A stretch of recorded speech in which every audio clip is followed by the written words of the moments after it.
Hello everyone, and welcome to the Introduction to Cabinet Vision video. In this video, we're going to cover creating a job from start to finish. So let's get started.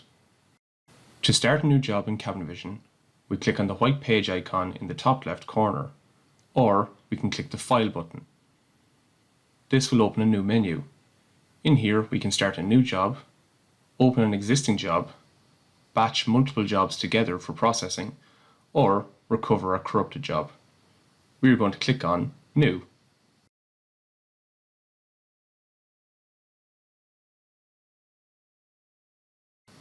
Clicking New will open a new window.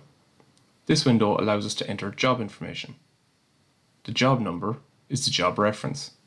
PO is the purchase order number, and description denotes details of the job, such as an oak kitchen.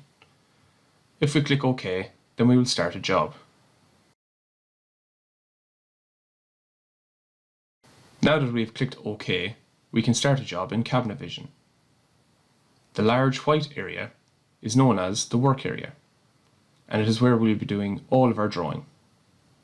In the bottom right hand corner, we have our measurement swap tool to swap between millimeters and inches, precision of Cabinet Vision, and snapping tools.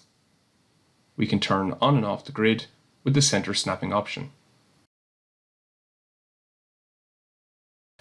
To start a job, we first need to draw the room. We're going to draw a room 4 meters by 3 meters. Click the Walls tool on the sidebar to your left. Then click the Chained Line command on the ribbon bar. This will let us continuously place walls until we cancel the command. The Line command draws one wall at a time. The Line Box tool draws a rectangular room, and Arcs allow us to draw curved walls. Left click to start drawing the wall. Move the mouse in the direction you want the wall to go, then type in the size and hit the Enter key. We draw walls clockwise in Cabinet Vision. This makes the measurements go on the outside of the walls. To finish the command, click the Escape key on your keyboard.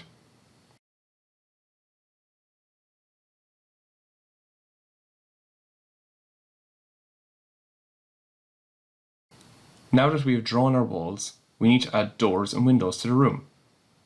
Click the Return button in the top left, or hit the Escape key 2 more times. On the left, you'll see more options have opened to us. Every item that goes inside a room is considered an object. To find the doors and windows, we click on Objects. Then I click on the Furnishings catalogue, and finally on Doors. To place an object, simply left-click on the object, then drag that object into the room, bring the object inside the room, then left-click to drop it on a wall. Keep the object slightly away from the wall, and Cabinet Vision will snap it to the wall correctly. Click Escape on the keyboard to cancel the object. Then navigate to the Windows catalogue and do the same thing.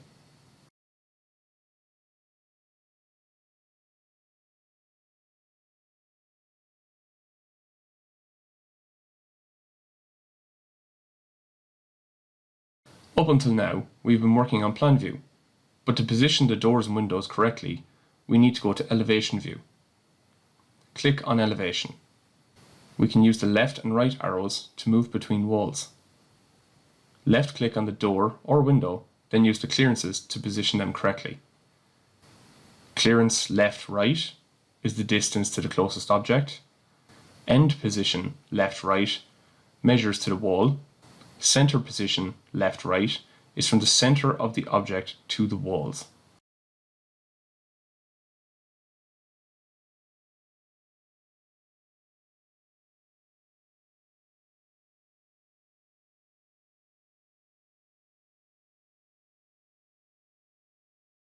Now that we have our room drawn, let's add some cabinets.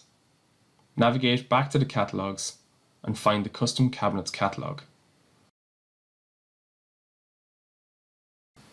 In the Base Cabinets catalogue, find an L-shaped corner cabinet, and let's add that to the room the same way. Drag it to the corner. It does not have to touch both walls. Then add it to the wall. Next, let's add a standard base cabinet. Drag the cabinet into the room, overlap the cabinet you want to snap to, then left click to drop the cabinet. Wall cabinets are added the same way. You can left click on a cabinet and change its width, height and depth if you need to. I'm going to go ahead and create a small kitchen quickly for the next section.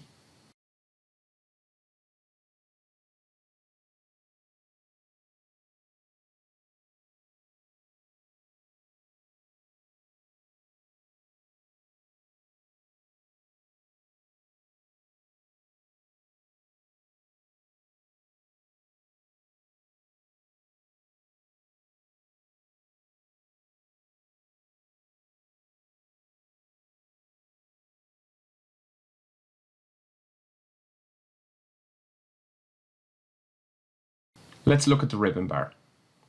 In the ribbon bar, we have the clipboard, zoom functions, job properties where we can re-enter customer information and modify the job, room properties, do the same but just for the room.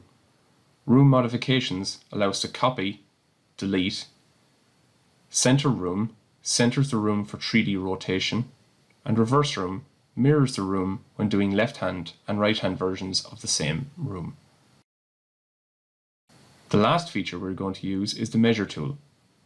If we click the measure button, we can measure between 2 points. Then it will give us the vertical, horizontal, actual distance, and angle between the two selected points. The room has been constructed, but we need to add some finishing touches for renders, reports, and drawings.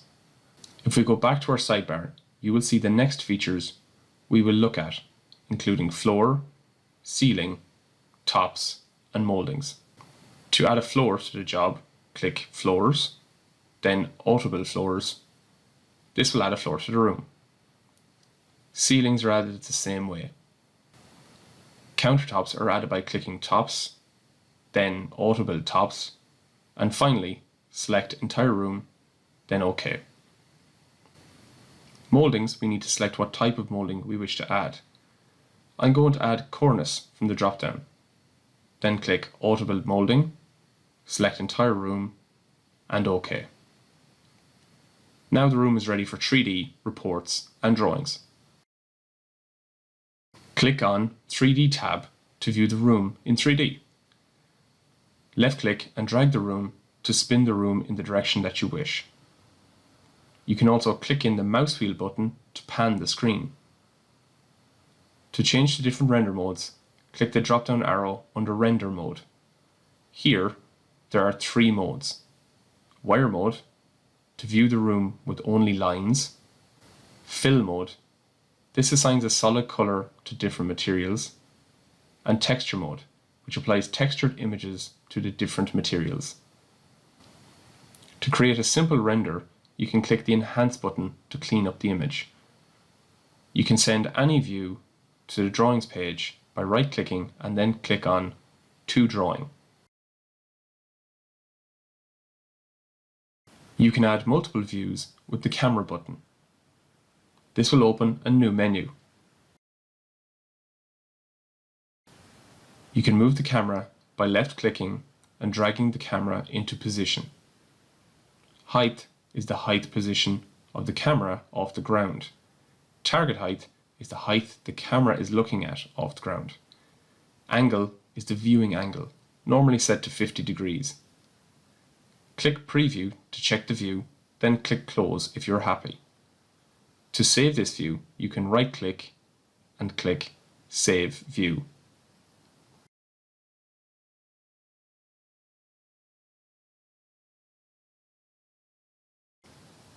Then we can move the camera and save the view again.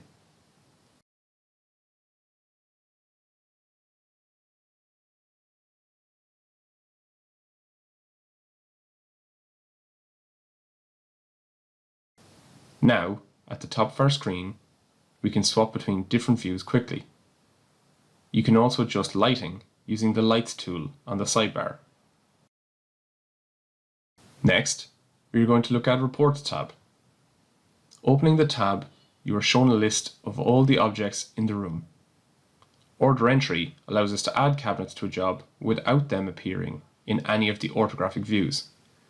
You can build an entire job without drawing a wall using this feature. There are two other view modes. Click the drop-down on View Mode. In here you will see Order, Cut List, and Materials. Order is the current view. Cut List is a cutting list of all the parts. And Materials is a material summary of the job. Looking at the sidebar again, Bid Center prices the jobs we are doing currently. Report Center generates helpful information for ordering, processing, and manufacturing.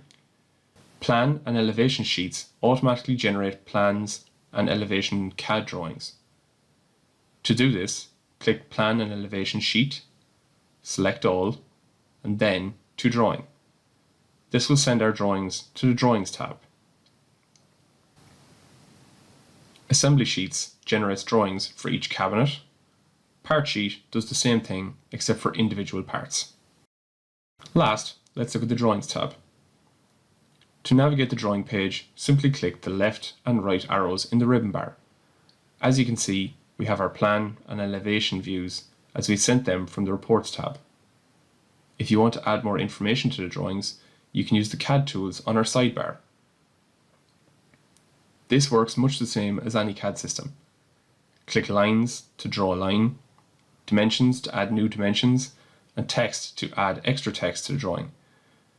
You can also insert additional images if you need to using the Insert function. That concludes our Introduction to Cabinet Vision video.